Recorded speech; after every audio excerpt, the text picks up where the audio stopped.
Welcome back, troglodytes, to Would You Rock or Not?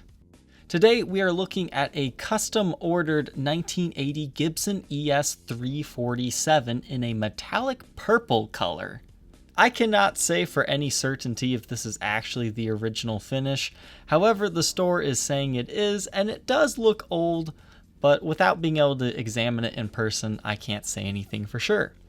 But what is a 347 anyways compared to the classic 335? Well, I didn't know, so I had to do some research. I don't deal with these semi-hollows that often. However, the 347 is basically a souped up version of the 335. They have hotter pickups, which in this case being a 1980, it will likely have dirty finger pickups. There is a coil split switch here, but what's kind of unique on these earlier ones is it's kind of the same look as a three-way switch, but I'm guessing it's just a two-way toggle. It has block inlays on an ebony fretboard instead of rosewood with dot inlays, and you have gold hardware instead of nickel or chrome. These guitars were made from 1978 through 1991, and the earlier ones will have brass nuts and what they call sustain sisters. I guess the bridge and tailpiece had two brass inserts that would go into the center block of the guitar to help boost the sustain of this guitar. This guitar was really made for like session musicians that needed a bunch of different sounds out of one guitar. So compared to a 335, you either love or hate the hotter pickups and the coil splitting abilities, and the 347 was generally heavier. So now that we kind of understand the differences, let's go ahead and look at this guitar. It has a beautiful kind of dark plum finish.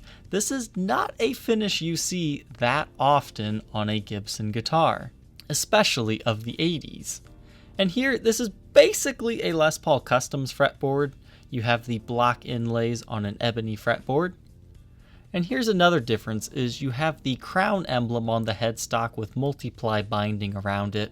That's something that the regular 335 would not have. Now this one has had its brass nut replaced. Traditionalists hate the brass nuts, so I can see why that would have been done. It's a little bit of a shame that this guitar isn't in really clean shape.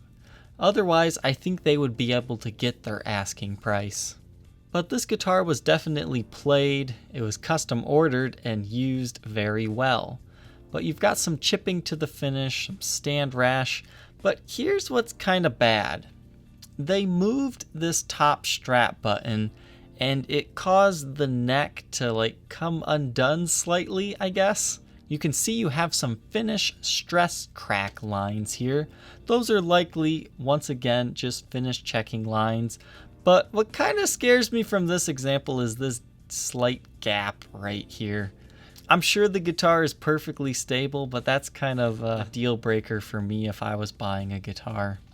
But other than that, this thing is beautiful. A very nice Kalamazoo made one. The original factory. It was made on 1980, the 77th day of the year, and very early in production for that day. So overall, this is a beautiful guitar. Now that I know a little bit more about 347s, I think I would like to try one. The only question left, would you rock this purple ES-347 or not? Leave your answer down in the comment section below. Don't forget to like, comment, and subscribe, and we will see you tomorrow on the next episode.